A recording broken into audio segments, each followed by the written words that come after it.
social da história desse país. Seu partido, um corrupto confesso. E esse mundo lindo que o senhor fala só existe na propaganda eleitoral do senhor. O Brasil precisa mudar e mudar de verdade para valer. Precisa do mundo digital, nós já estamos caminhando. E os seus economistas são todos mofados. Nós temos uma solução para o Brasil, que é a solução do Imposto Único Federal. Nós vamos excluir, retirar 11 tributos federais e vamos trocar por um só. Uma alíquota de 1,26%, que vai aumentar o poder de compra do brasileiro e diminuir a inflação. Além disso, isentar de imposto de renda e de INSS quem ganha até 5 salários mínimos. Tudo aquilo que é descontado do teu salário vai sobrar no seu bolso. Como nós vamos fazer isso? Não é milagre. Tem contas. São 30 anos de estudo do professor Marcos Sintra e eu desafio qualquer economista a discutir comigo o Imposto Único Federal. A candidata Soraya, se ela tivesse acompanhado a política desse país, ela percebia que o seu vice já fez essa proposta há 30 anos atrás e não foi sequer levado em conta pelos eleitores desse país e desse estado. A segunda coisa que eu queria dizer para a candidata Soraya é de que nesse país se consegue falar muita coisa e a senhora disse que não viu esse país que eu falei acontecer. O seu motorista viu. O seu jardineiro viu. A sua empregada doméstica viu. Você pode perguntar para a sua empregada doméstica que ela viu que esse país melhorou. Ela viu que ela podia almoçar e jantar todo santo dia, que ela podia tomar café. Ela viu que o filho dela poderia entrar numa universidade. O seu jardineiro viu. Era porque os pobres efetivamente cresceram nesse país e conquistaram cidadania. Talvez a senhora não tenha visto, eu não sei se a senhora votou favorável à legalização do emprego da empregada doméstica. Mas ela viu que melhorou a vida dela. Ela viu que ela foi respeitada. E é assim que vai voltar a ser. O pobre deste país vai voltar a ser respeitado. Ele não vai ter emprego verde e amarelo, ele vai ter emprego efetivamente, sabe, com descanso semanal remunerado, com direito a férias. Porque esse país acabou a escravidão em 1888. Não é possível que o trabalhador hoje fique trabalhando como se fosse um entregador de comida, sentindo o cheiro da comida, sem poder comprar o que comer. É preciso que a gente legalize a vida desse cidadão, transformá-lo num pequeno empreendedor, é dar cidadania para ele. É fazer com que ele tenha direito quando a sua moto quebra, quando o seu carro quebra, quando a sua bicicleta quebra. E é isso que nós vamos fazer, porque é isso que nós sabemos fazer, e é isso que nós fizemos a vida inteira. Nada de escravidão no século XXI. É preciso voltar ao tempo da liberdade que eu aprendi desde o movimento sindical. Candidato Ciro Gomes, o senhor é o próximo a perguntar. A quem o senhor pergunta? Ao professor Dávila. Meu caro professor, esse mundo mágico do PT, que o Lula corta a conclusão dele que deu no Jair Bolsonaro, terminou com a expansão do crédito de 15% para algo ao redor de 52% no período do Lula e do PT. Porém, na mesma data foram praticados os mais altos juros do planeta Terra, consistentemente, lá como hoje. E hoje o Brasil tem 66 milhões e 600 mil jardineiros, motoristas, empregados domésticos, 66 milhões e 600 mil pessoas humilhadas no SPC. Eu tenho uma proposta para refinanciar essa dívida de todos os brasileiros que estão humilhados no SPC e de 6 milhões de empresas que também caíram no conto do juro alto e que estão no Serasa. Qual é a sua opinião sobre essa proposta? Bom, Ciro, nós vivemos nesse país do realismo mágico, né? Se nós pegarmos, que nem um jogo de futebol, quando terminar lá os 45 minutos do segundo tempo, depois de 14 anos no poder, qual foi o Brasil que o PT deixou para nós? 13 milhões de desempregados, a maior recessão econômica da história, contas públicas estouradas, o maior escândalo de corrupção do mundo, o início do nós e eles que começou a esgarçar a democracia brasileira. A democracia brasileira começa a ser fragilizada com a corrupção das instituições, a corrupção dos valores, a corrupção de honrar o contrato que não foi mais respeitado. E o que foi esse gigantismo do Estado? Destruiu empregos e deixou muita gente. Lembra? Oi. Lembra EBX? Tudo usado o seu dinheiro. Sabe qual foi o rombo só das estatais? Se nós pegarmos aí 2011 a 2020, 160 bilhões de reais, dinheiro do nosso imposto, nós que trabalhamos, que a União teve que pagar para cobrir rombo de estatal. Esses cabides de emprego, esses lugares onde é o antro da corrupção do Brasil. Portanto, essa é a forma fracassada, não há a menor dúvida. Se o PT voltar ao poder, a chance do Brasil voltar a crescer de forma sustentável, abrir a economia, competir no comércio global, gerar renda e emprego, tirar um Estado pesado das costas de todos nós que trabalhamos, produzimos, é zero. Zero. Chega de auto-engano. Isso mesmo. A minha ideia é de que 60% do PIB brasileiro, quando cresce ou não cresce, depende do consumo das famílias. E o consumo das famílias vem de emprego e renda, que só aparecem depois que a economia volta a crescer, e faz 11 anos, 8 de PT, 3 de Bolsonaro, que o país cresce perto de zero.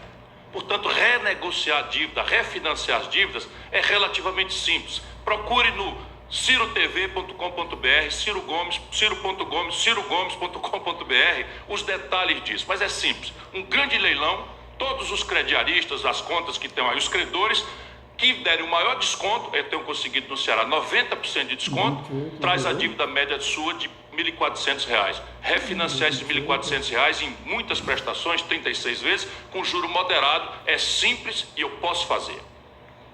Olha, só tem uma forma para o Brasil voltar a crescer. Primeiro é abrir a economia. Nenhum país do mundo ficou rico fechando sua economia, criando reserva de mercado, tendo um monte de estatal, 500 estatais no Brasil. Tem que privatizar, abrir a economia, fazer com que o investimento externo volte a ajudar o Brasil a crescer. Precisamos investir na educação, precisamos aproveitar essa enorme oportunidade do meio ambiente. Nós precisamos olhar para o mercado. Sabe o que acontece? O governo não chama quem gera riqueza, que é o setor privado, para conversar. O governo só cria problema para quem produz nesse país e gera riqueza, que é o setor privado. Portanto, gente, não se iluda. Essas formas desse estatismo, que é uma doença nesse Brasil, jamais o Brasil vai voltar a crescer, a gerar renda e emprego de forma sustentável. Jamais vai tirar gente da pobreza. Vai ter que ficar criando programa emergencial a vida inteira para sustentar as pessoas. E sabe o que as pessoas querem? A dignidade do trabalho. Aí eu pergunto a você, a sua vida melhorou ou piorou nos últimos 10 anos? Todo mundo que eu converso nesse Brasil me fala, a minha vida piorou muito. É lógico que piora, a economia não cresce. A dignidade do emprego não existe. Portanto, gente, para de votar no menos pior. Vamos olhar para o Brasil que dá certo. É o Brasil do setor privado. Deixa as pessoas trabalharem e gerarem riqueza, que esse Brasil vai ser uma potência mundial. Deixa a gente trabalhar, empreender. É só isso que o brasileiro pede. Não está pedindo favor do governo. Não quer mais dinheiro, não quer mais gasto, não quer mais malabarismo com dinheiro, não quer nada. Quer regras claras e deixa o mercado trabalhar. É assim que nós vamos gerar oportunidade de verdade e parar de ter um programa emergencial atrás do outro por causa da incompetência da gestão pública. Está na hora do Estado servir o cidadão ao invés de se servir do cidadão para defender privilégio do setor público e do setor privado. O próximo a perguntar é o candidato Jair Bolsonaro. Candidato para quem pergunta? Quem está falando aí? A senadora Simone Tebet e Soraya Tronic. O Ciro Gomes também. Eu vou perguntar para o Ciro. Tem um papo sobre mulher aqui, Ciro. Tá? O Ciro, defesa da mulher é uma obrigação nossa. Nós tivemos vários programas, né? Além das quase 70 leis aprovadas. Tivemos o programa Qualifica a Mulher, que estimula ações que promovam a autonomia econômica das mesmas. Programa Mães do Brasil, para amparar mulheres no exercício de sua maternidade. Casa da Mulher Brasileira, também é outra ação nossa. E nós temos também um grande programa de microcrédito na Caixa Econômica Federal. Esse último programa né, que busca inserir a mulher no mercado de trabalho com esse microcrédito, que ela pode fazer o empréstimo e abrir seu salão de beleza, por exemplo. Políticas como essa, o que você acha? Você tem como ampliá-las? Presidente Bolsonaro, a grande questão da incompreensão e da crítica que muitos fazemos é que o senhor aparentemente não percebe ou não dá valor, não respeita com a devida delicadeza, com a devida profundidade que todos nós devemos essa grave questão feminina. Nós assistimos todos aqui, a jornalista Vera Magalhães, quantas vezes já me criticou, quantas vezes já me trouxe algum dissabor no seu jeito, no seu estilo de fazer. A minha é uma amiga que eu respeito, que eu quero bem e respondo às vezes assim com certa dureza. O senhor disse certa feita, para chocar todos nós, que nasceram os seus 3 filhos e que aí nasceu uma filhinha porque teve uma fraquejada. Isto é o que faz com que as pessoas desconsiderem as suas políticas. Eu não entro nisso. O que eu quero entrar concretamente é que hoje 78 de cada 100 mulheres brasileiras estão no limite recorde de endividamento. Elas não vão sair dessa dívida sem uma política pública. A minha obsessão é entender que uma mãe, quando o filho pede um pedaço de pão seco para comer e não tem, ela parte, rasga o coração. Isso só quem não compreende. É preciso ter um programa de renda mínima que erradique a miséria, porque o Brasil tem comida, diferente do fundão da África. A lei que eu quero propor de combate à ganância simplesmente faz com que a quitação da dívida das pessoas aconteça quando ela duplicar o gasto. Não é razoável essa escravidão eterna, que é o mesmo modelo econômico. O presidente Lula se zanga às vezes, é uma crítica que não é pessoal. O governo do PT transferiu para os bancos 4 trilhões e 88 bilhões de reais de juro. Eu fui fazer a conta com o mesmo critério, transferiu com políticas importantes para o povo, 330 bilhões de reais para os pobres. Como nunca ninguém de verdade tinha feito nada pelos pobres, o pouquíssimo que o senhor fez parece muito. Mas não é razoável o Brasil viver como está vivendo, e nós precisamos desse conjunto de políticas para fazer. Portanto, eu aplaudo, colaboro, coopero todas as iniciativas do seu governo, sabe disso. Na pandemia, o deputado Mauro Benevides Filho desenhou junto comigo, pergunta ao Paulo Guedes, um projeto para botar 170 bilhões de reais de fundos setoriais que não tinham sido aplicados para financiar o socorro emergencial. Portanto, eu não sou daqueles críticos que esquece a realidade nem os limites. Apenas o seu governo não conseguiu responder nem à questão econômica trágica que herdou, porque é verdade que o senhor herdou uma tragédia econômica do PT, e nem conseguiu mudar aquilo que foi promessa solene, a governança política do país. O senhor está afiliado ao partido do Valdemar Costa Neto, a quem o Lula deu o DENIT para roubar no escândalo do Mensalão. O Brasil não aguenta mais isso. Ciro, eu já te falei da fraquejada, já me desculpei, peço desculpa novamente. Agora você... Não, mas você... Peraí, é minha vez de falar. Agora você falou que a missão mais importante da tua esposa era dormir contigo. Pelo amor de Deus, Ciro. Pelo amor de Deus. Espero que você peça desculpas também aí, tá? Então, tocante a questão de mulher. Uma coisa muito importante.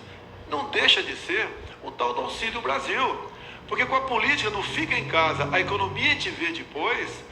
levou muita gente para raias da miséria no nosso país. E quando nós criamos o auxílio emergencial, nós procuramos atender primeiro a mulher. Numa família, ela passou a receber o auxílio emergencial. E depois o Auxílio Brasil também. Tanto é verdade que 75% do Auxílio Brasil vão para as mulheres. Como disse agora há pouco, a titulação de terras também, temos prioridade às mulheres e não aos homens.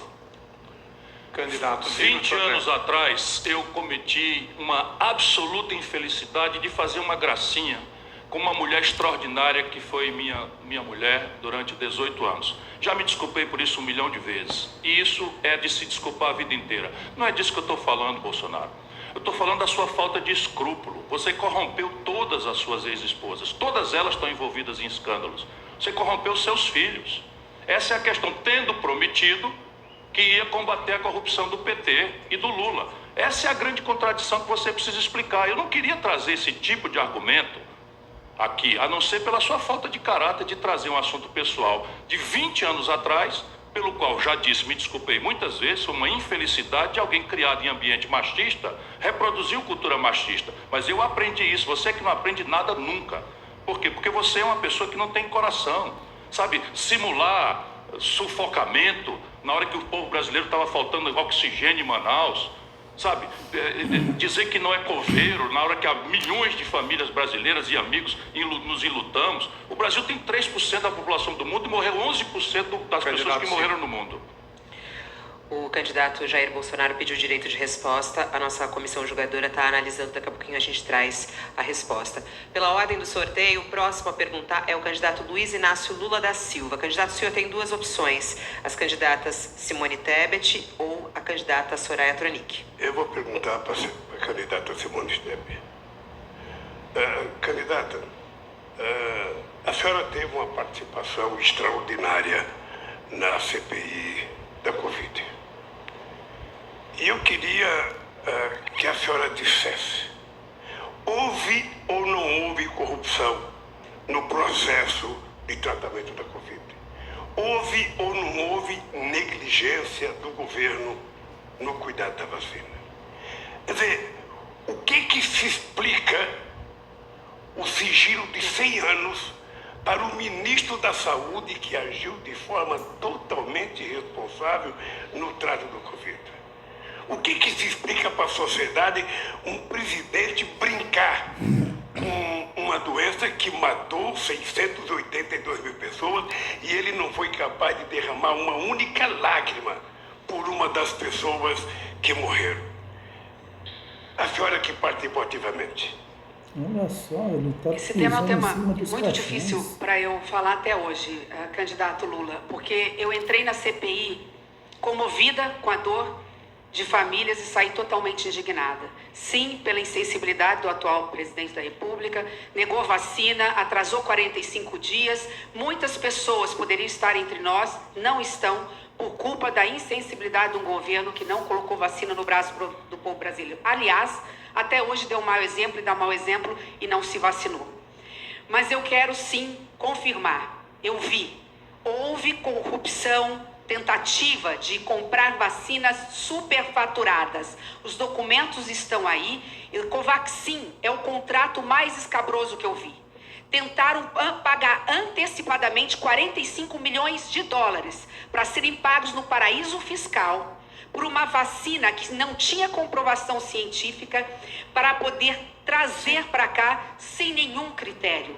E quando nós denunciamos, como denunciamos a tentativa de levar vantagem de $1 por vacina, eu especialmente, fui processada no Supremo Tribunal Federal por um ministro do atual presidente. Mas eu gostaria só de dizer que a corrupção não começou nesse governo. A corrupção é fruto de governos passados e a corrupção mata. Ela tira remédio do posto, ela tira médico da cirurgia, ela tira merenda no posto de saúde, ela tira o dinheiro que está faltando para a gente fazer os investimentos necessários para gerar emprego e renda para a população brasileira. Então eu só quero dizer que este governo tem esquemas de corrupção, como lamentavelmente teve o governo de Vossa Excelência. Eu perguntei porque eu imaginei que a candidata ia falar se ela concorda ou não com o sigilo de 100 anos. Porque a diferença é que no meu governo nós fizemos, e a senhora como senadora sabe, não teve nenhum processo que facilitou mais a investigação, que melhor remunerou a Polícia Federal, que contratou mais Polícia Federal, que não tinha procurador engavetador. Era abertura total e transparência total. O portal da transparência, se lembra? A lei do acesso à informação, tudo isso foi coisas que o PT criou, aonde até o papel higiênico que se forçava no palácio, as pessoas poderiam acompanhar. Hoje qualquer coisinha é um sigilo de 100 anos.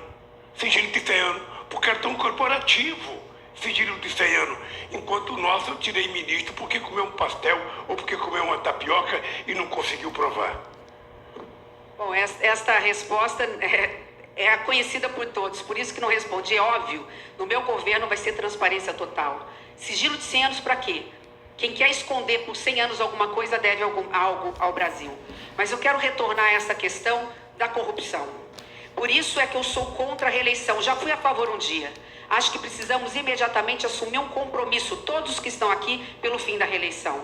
Para se ganhar a eleição no passado, se criou o mensalão, comprando, através de mesada, voto de consciência de parlamentares. Depois, quando foi descoberto, inventou-se o Petrolão, quase se quebrou uma estatal brasileira, fatiando inclusive com parcela do meu partido, e eu faço meia-culpa, inclusive de parlamentares que nem nos apoiam, estão hoje apoiando o atual candidato do PT. Depois de descoberto, quase se quebrou a Eletrobras para se poder segurar os preços da energia, e depois a conta veio muito cara para nós, para se ganhar a reeleição da ex-presidente Dilma. E agora, talvez o maior escândalo da história do Brasil de corrupção, o tempo dirá, o orçamento secreto.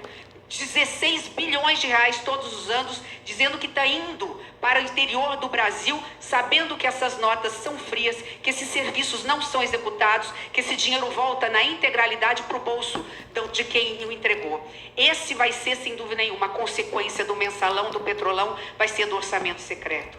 Triste Brasil, que tem que conviver com isso quando nós estamos diante de crianças que ligam para o 190 em Belo Horizonte, um menino de 11 anos de nome Miguel, que pede, pelo amor de Deus, eu estou aqui ligando porque minha mãe está chorando e nós estamos 3 dias sem comer. Onde nós temos fila de famílias atrás de osso para poder fazer um mínimo de caldo para ter proteína para os seus filhos. Enquanto nós tivermos essa situação, enquanto nós não tivermos políticos sérios que realmente cuidem das pessoas, se importem, prezem pelo dinheiro público, o Brasil vai, lamentavelmente, ano após ano, viver de auxílio emergencial e sem a dignidade do trabalho. O presidente Jair Bolsonaro, o candidato, pediu o segundo direito de resposta. Foi considerado aqui pela comissão julgadora foi negado. Porém, o seu primeiro pedido de resposta foi aceito. O senhor tem 45 segundos. Bem, do Lula. Ainda bem que a natureza criou esse monstro do coronavírus. Que moral tu tem para falar de mim, o ex-presidiário? Tá? Nenhuma moral. Sigilo de 100 anos, uma lei lá do tempo da Dilma. Para as questões pessoais, meu cartão de vacina ou quem me visita no Alvorada. Nada mais além disso. Orçamento secreto, eu vetei. O parlamento derrubou o veto. É lei. O seu partido, Lula, votou para derrubar o veto no tocante ao orçamento secreto. Não tenho nada a ver com isso. E dizer a vocês também, a vacina corromper, tentou corromper, tá de brincadeira, nobre senadora. Tentou corromper, cadê a corrupção? Cadê o contrato assinado? Cadê a nota? Não tem nada. Só fake news e mentira a meu respeito. O candidato Lula pediu um direito de resposta, a comissão vai analisar. A última pergunta dessa rodada é do candidato Felipe Dávila. Candidato, pode perguntar para a senadora Simone Tonic. Soraya Tronic, perdão. Nós temos de falar do futuro, como o Brasil vai crescer, gerar renda e emprego. Para de ficar discutindo só o passado, gente. O que a gente quer saber é como é que vai ter dinheiro no bolso. E a minha pergunta, eu quero até pegar um gancho aí na senadora Tebet, que falou uma coisa, tem que resolver, restaurar a dignidade da política. Tem que restaurar sim. E minha pergunta, Soraya, é a seguinte: que dignidade é essa de se aprovar um fundão eleitoral de 5 bilhões de reais, tirar dinheiro da educação, do combate à pobreza, de atendimento médico, para financiar a campanha política, para todo mundo vir aqui no debate de jatinho, enquanto tem gente passando fome? Qual é a dignidade de se aprovar uma excrescência que esse fundo eleitoral, uma indecência? Candidato, nem todos têm o patrimônio que o senhor tem e que muitos doadores da campanha de vocês têm para tocar uma campanha que é caro, muito cara. Se nós não tivéssemos o fundo eleitoral para financiar a democracia, nós nunca, principalmente nós mulheres, jamais teríamos acesso à política. Ainda é necessário. Nós não temos a cultura, como acontece nos Estados Unidos, de doar. E é difícil É difícil sim, mas tem muita gente ali no próprio partido de Vossa Excelência que está usando sim, está falando mal da campanha eleitoral, mas aparece na campanha eleitoral. Isso custa. Da onde sai, eu não sei, vocês vão ter que explicar. É importante neste momento do país financiarmos a democracia, porque senão somente os candidatos dos governadores e do presidente da República estariam eleitos, porque eles estão com a máquina na mão. E eu presido União Brasil Mulher Nacional. Estou vendo a dificuldade das mulheres de conseguirem financiar as suas campanhas. E os brasileiros não têm a cultura de doar. Tem que começar a ter a cultura de doar. Mas mais do que isso, nada mais me deixa indignada que é ver os candidatos que já foram, um que é presidente e o outro que era presidente, falarem no mundo que não existe. Eu vou aproveitar o meu momento agora para tratar disso. O mundo do presidente Lula está nas propagandas dele e do presidente Bolsonaro está nos grupos de WhatsApp, além da propaganda também. Mas o Brasil real, neste país, na realidade, nas ruas, tem gente nesse momento catando lixo, fuçando lixo para ter o que comer. Eu tenho coragem, eu não tenho rabo preso com nada e com ninguém. Tudo o que nós estamos fazendo e propondo para esse país tem uma explicação. O candidato Lula até agora não explicou como é que ele vai baixar os impostos e acabar com a inflação. Não tem. Nós temos sim uma proposta estudada há 30 anos, com muito afinco pelo professor Marco Sintra. É um homem que passou 17 anos em Harvard, tem livros escritos, não é qualquer pessoa. Quando a gente tem um posto Ipiranga que não sabe o que é o princípio da essencialidade e abaixa imposto de jet ski, de videogame, no momento onde tinha que abaixar o imposto do arroz, do feijão e do leite, isso me deixa muito mais indignada. Se não deixa Vossa Excelência, eu sinto muito, mas é com isso que eu estou preocupada, com o Brasil real que passa fome. E por isso eu vou lutar, sim, para que todas as mulheres e todas as pessoas que não teriam jamais a porta aberta por conta do coronelismo neste país dentro de partidos, tenham a condição de romper essa barreira como a barreira que eu rompi. Eu estava aí, sentada na cadeira como você, assistindo isso aqui. Jamais imaginei conseguir estar aqui um dia. A única forma que você tem é assim, com um pouquinho de financiamento. E se você for dividir todo o fundo eleitoral pelo número total de candidatos, é bem pouco, senhor candidato. É uma vergonha usar este dinheiro que deveria ir para a saúde, para a educação, para financiar a campanha política. E sabe, candidato, a senhora que gosta de mercado, é exatamente isso. Candidato bom consegue levantar dinheiro. E não é dinheiro pessoal, não. Nós temos candidato no Brasil inteiro, mostrando aí governador Zema, nossos deputados federais, estaduais, que levantam dinheiro, fazem campanha barata. E fazem campanha com apoio das pessoas, que são pessoas aguerridas, que querem ver a representação política no Brasil mudar no Congresso, que isso é uma vergonha. Ninguém representa o pagador de imposto no Congresso Nacional. Só se representa no Congresso Nacional interesse das corporações. E a utilização do fundão é mais uma arma da perpetuação da oligarquia política. Não tem nada de renovação política, Soraya. Você sabe muito bem que um candidato que tem patrimônio de mais de 10 milhões de reais declarados recebe 10 vezes mais do que o de 50 mil. Não democratizou a política. O que ela fez foi perpetuar a oligarquia política. Em 2018 eu fui eleita sem nenhum centavo de recurso público e só com voluntários. A minha campanha para Senado custou 80 mil reais. Eu sei muito bem do que eu estou falando, candidato. Ao final agora há pouco, o candidato Lula pediu um direito de resposta, a comissão considerou improcedente.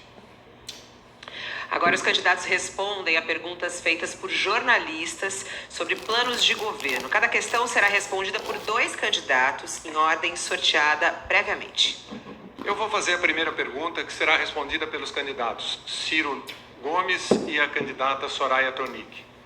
Candidatos, o governo Bolsonaro emitiu uma série de decretos liberando amplamente a circulação de armas e munições no Brasil.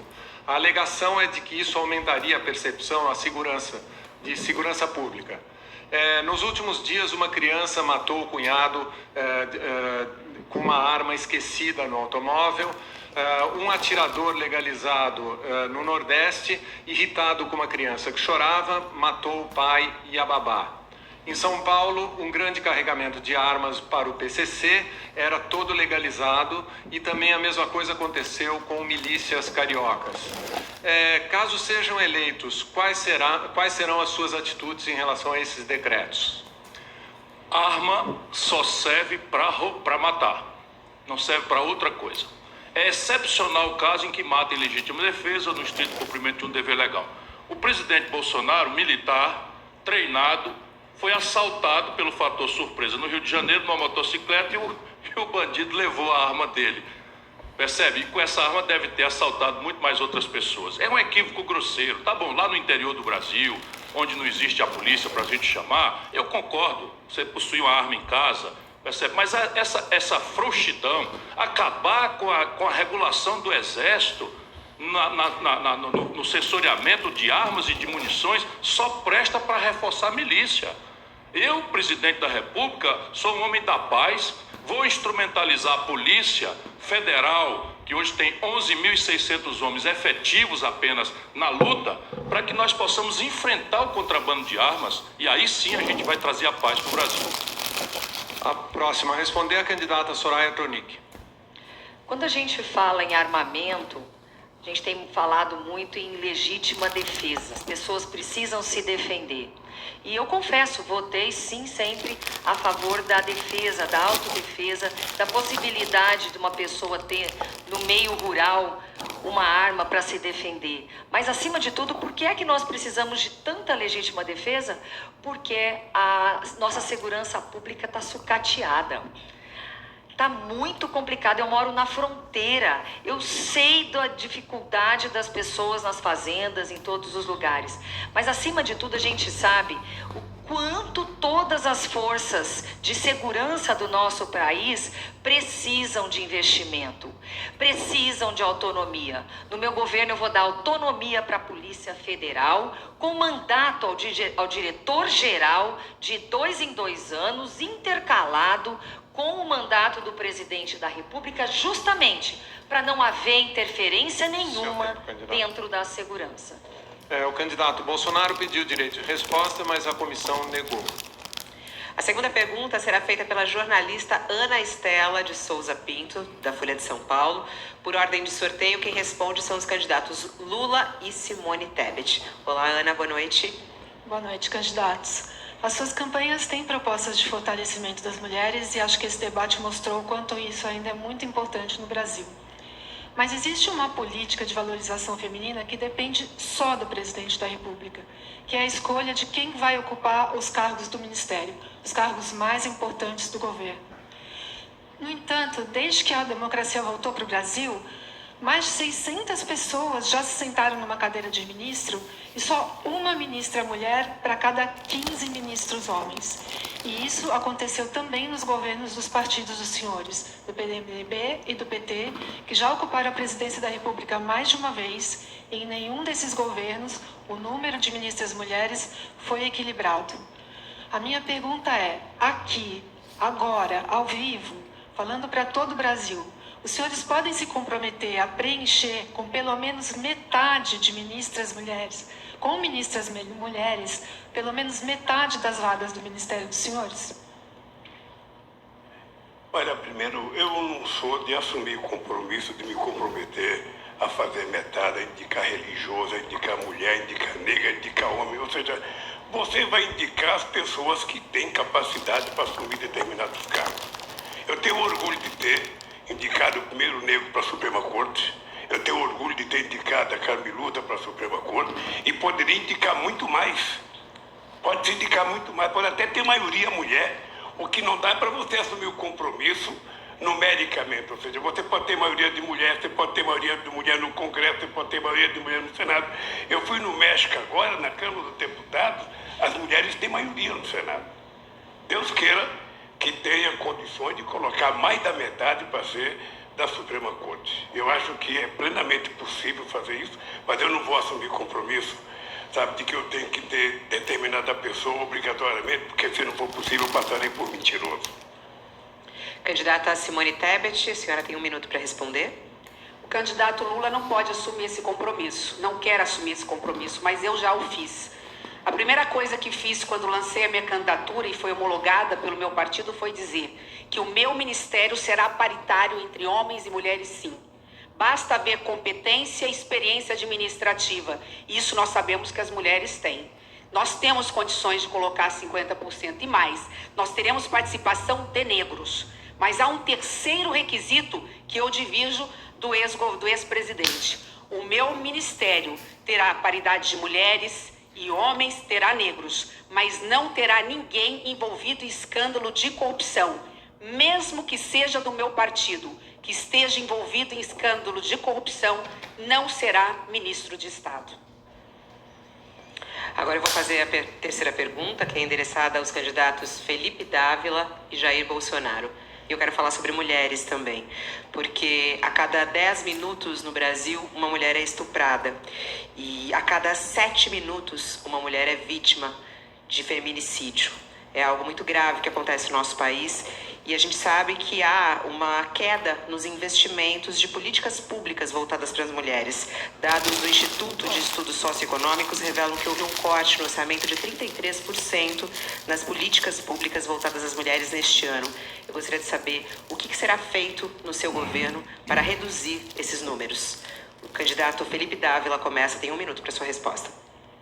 Bom, parte disso é a impunidade no Brasil, que é uma coisa que nós precisamos combater com a justiça que faça a lei ser cumprida. Segundo, precisamos replicar as boas experiências existentes.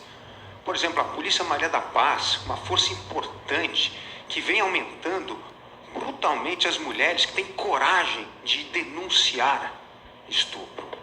Nós temos que aproveitar as boas experiências de política pública voltadas para combater crimes dessa natureza.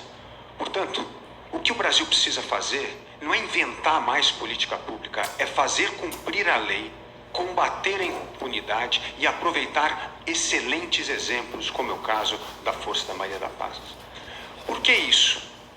Porque se nós ficarmos toda hora inventando política pública nova e não fazendo cumprir a lei, o Brasil não evolui. Nós precisamos ter um princípio liberal fundamental. A lei tem que ser igual e valer para todos. Candidato Jair Bolsonaro, o senhor tem 1 minuto. Os números têm demonstrado que desde quando eu assumi, o número de mortes violentas, a incluir a arma de fogo, obviamente, tem diminuído no Brasil. E nesse universo que tem diminuído o número de vítimas no Brasil, estão as mulheres. É uma política universal que atinge a todo mundo. Ao você valorizar as mulheres, você diminui a violência. Como, por exemplo, titulação de terras, auxílio emergencial, entre outras medidas. A questão do voluntariado também, praticado pela primeira-dama, cada vez mais conversando de fato com as mulheres. Estamos no caminho certo. Não temos que inventar mais políticas. Se aparecer boas políticas, vamos adotá-las. Agora, não tem que se inventar. A solução está aí. O meu governo tem mostrado na prática que o número de mulheres mortas e violentadas tem diminuído.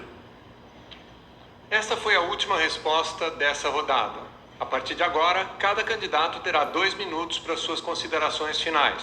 A ordem agora será invertida em relação ao início do debate. Portanto, quem começa com as considerações finais é o candidato Ciro Gomes. O senhor tem 2 minutos. Eu quero agradecer, antes de mais nada, a você, meu irmão, minha irmã, que ficaram até essa hora. Muitos não tinham sequer condição de ficar porque tem que ir para a batalha da vida. E eu preciso agradecer a você porque é assim que nós vamos achar juntos a saída para a mais profunda, grave, complexa e renitente crise econômica da nossa história. Quero agradecer aos ilustres opositores, a oportunidade de debater e aprender consigo. e dizer a cada um e a cada uma de vocês: a minha luta não é contra nenhum deles pessoalmente. Por mais que a gente tenha que explicar as nossas diferenças, a minha luta é contra um modelo econômico, que é o mesmo, rigorosamente há 25, 30 anos no Brasil, que montou uma máquina perversa de transferir renda de quem produz e de quem trabalha, de você, para o setor financeiro.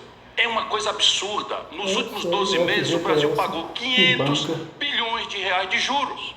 Só para você ter uma ideia, tudo que se gastou em saúde, educação e segurança não chega a 300 bilhões. Eu peço uma oportunidade para mudar isso. E para mudar também o modelo de governança política do Brasil. Se você olhar, é deprimente um país como o nosso ficar discutindo quem é mais corrupto, quem é menos corrupto, que contradição de corrupção. Nós precisamos banir, porque a corrupção não é uma maldade da alma de nenhum deles.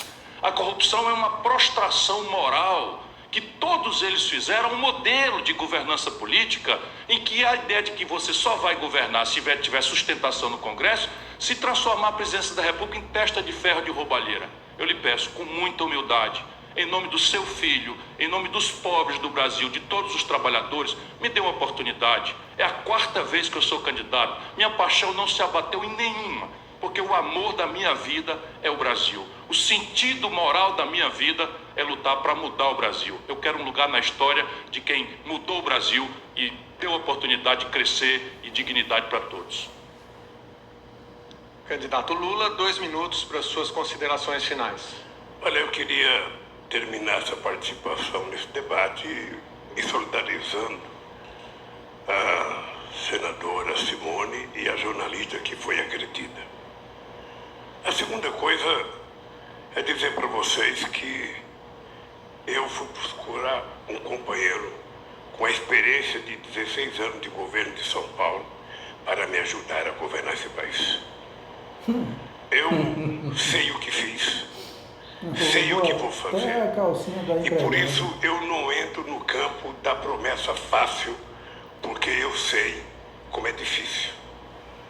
O meu amigo Ciro se esquece de dizer que quando eu cheguei na presidência da República, o juro estava 26% e deixei com 10%.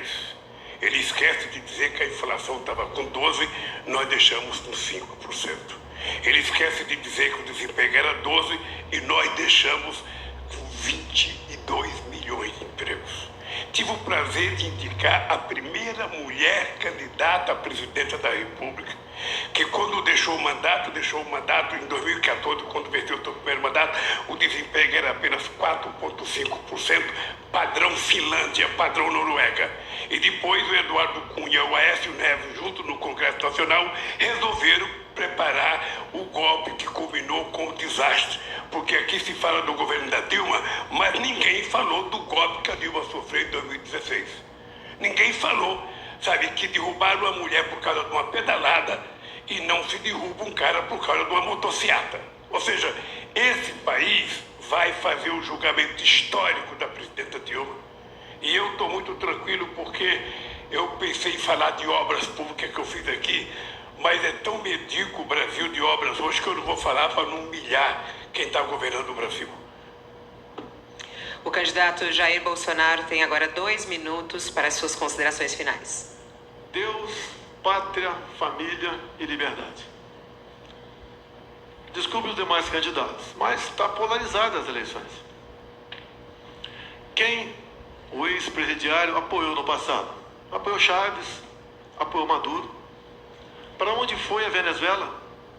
Hoje recebemos mais de 500 pessoas por dia lá em Pacaraima, fugindo da fome, da miséria, da violência, pesando em média 15 quilos a menos. E o Lula apoiou essas candidaturas. Olha para onde está indo a economia da nossa Argentina. O presidente da Argentina, antes de ser presidente, visitou o Lula em Curitiba na cadeia. E o Lula apoiou ele na Argentina. Hoje, 40% da população da Argentina está na linha da miséria. Lula apoiou o presidente do Chile também, o mesmo que praticava atos de tocar fogo em metrôs lá no Chile. Para onde está indo o nosso Chile? Lula apoiou também Petro na Colômbia. Medidas dele: liberação de drogas, liberação de presos.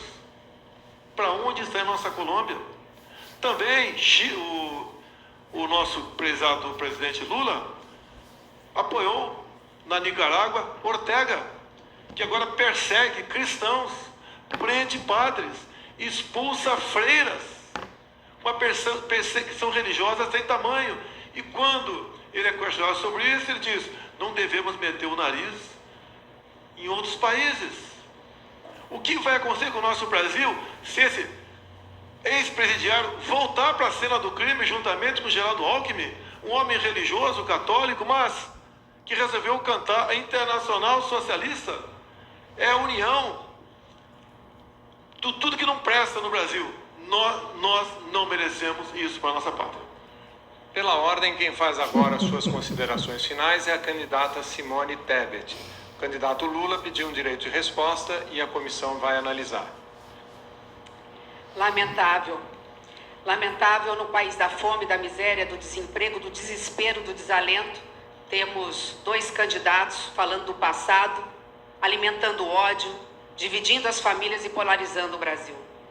O Brasil é muito maior que Lula e Bolsonaro. O Brasil pertence aos quase 215 milhões de brasileiros. Triste o Brasil, que tem que escolher entre o escândalo do Petrolão e do Mensalão do PT e o escândalo de corrupção da educação e do orçamento secreto do atual governo. Mas nós vamos fazer diferente. Nós vamos colocar as pessoas em primeiro lugar. Nós vamos diminuir a desigualdade social e a miséria, acabar com a fome. Para isso, nós não vamos estar sozinhos. Nós vamos combater a discriminação na sua totalidade e vamos impedir retrocessos no Brasil.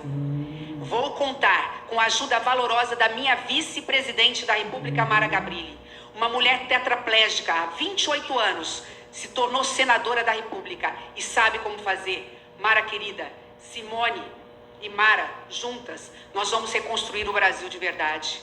Eu tenho experiência política, eu sou ficha limpa, eu sou mãe. Eu e Mara, juntas, com a alma de uma mulher e o coração de uma mãe, nós vamos resolver definitivamente os problemas das pessoas. Comida mais barata, educação, saúde de qualidade, emprego e renda para as pessoas. Fui prefeita 2 vezes, reeleita com 76% dos votos. Fui vice-governadora, fui deputada estadual, hoje sou senadora da República. Sou advogada e sou professora. Quero dizer que o Brasil que verdadeiramente precisa mudar, precisa da sensibilidade da alma das mulheres brasileiras. E eu conclamo todas vocês a se somar conosco. E assim, juntos e juntas, que nós vamos mudar, com coragem e amor, o Brasil de verdade. O candidato Lula pediu um direito de resposta e a comissão considerou procedente. O candidato tem 45 segundos para a sua resposta. É apenas para dizer da irresponsabilidade de quem exerce o cargo de presidente da República, que me chamou 2 vezes de presidiário. Ele sabe a razão pelas quais eu fui preso. As razões pelas quais eu fui preso foi para ele se eleger presidente da República, porque era preciso tirar o Lula do pedaço. Eu, nesse processo todo, estou muito mais limpo do que ele ou qualquer outro parente dele. Porque eu fui julgado, fui considerado inocente, tá, pela Suprema Corte, pela primeira instância da ONU, pela segunda instância plena da ONU. Estou aqui candidato para ganhar as eleições e aí sim, num decreto só, eu vou apagar todos os seus sigilos que eu quero. Seu tempo. Seu tempo foi esgotado, candidato. O candidato Jair Bolsonaro também pediu direito de resposta. A comissão julgadora está analisando. Daqui a pouquinho a gente traz a resposta. Agora é a vez da candidata Soraya Tronic, com as suas considerações finais. 2 minutos. Eu quero aqui agradecer ao Grupo Bandeirantes, à TV Cultura, Jornal Folha de São Paulo, Portal UOL, pela oportunidade de estar aqui, podendo debater o nosso país. Quero também agradecer ao meu partido, União Brasil, o maior partido desse país, em nome do nosso presidente Luciano Bivar e do vice Antônio de Rueda.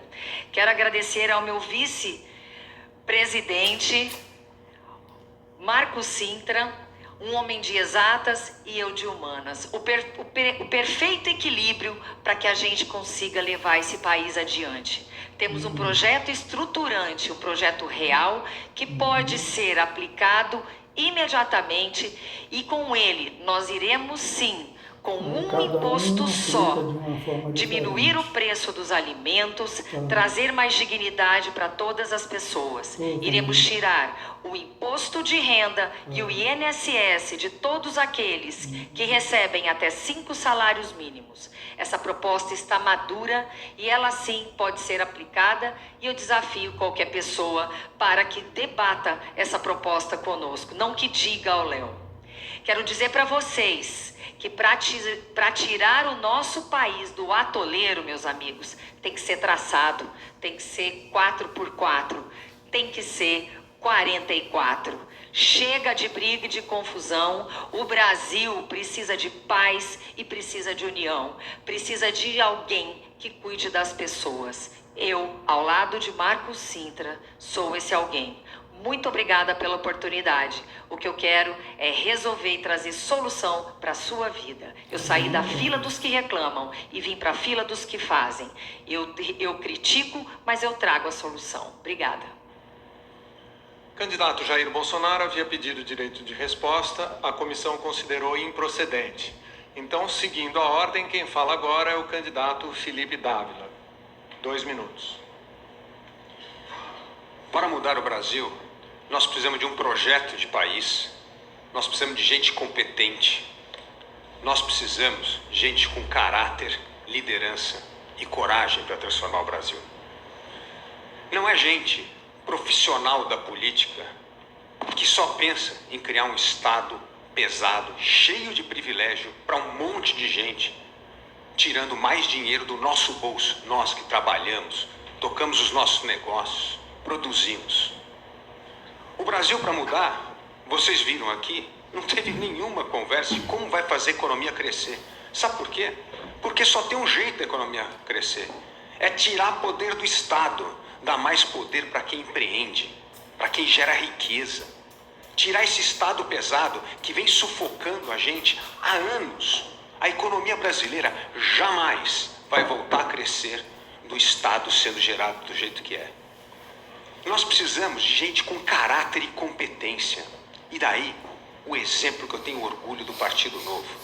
Não precisa fazer política com mensalão, orçamento secreto, para dizer que isso é governabilidade. Nós não queremos essa governabilidade. Nós não compactuamos com essa governabilidade vergonhosa.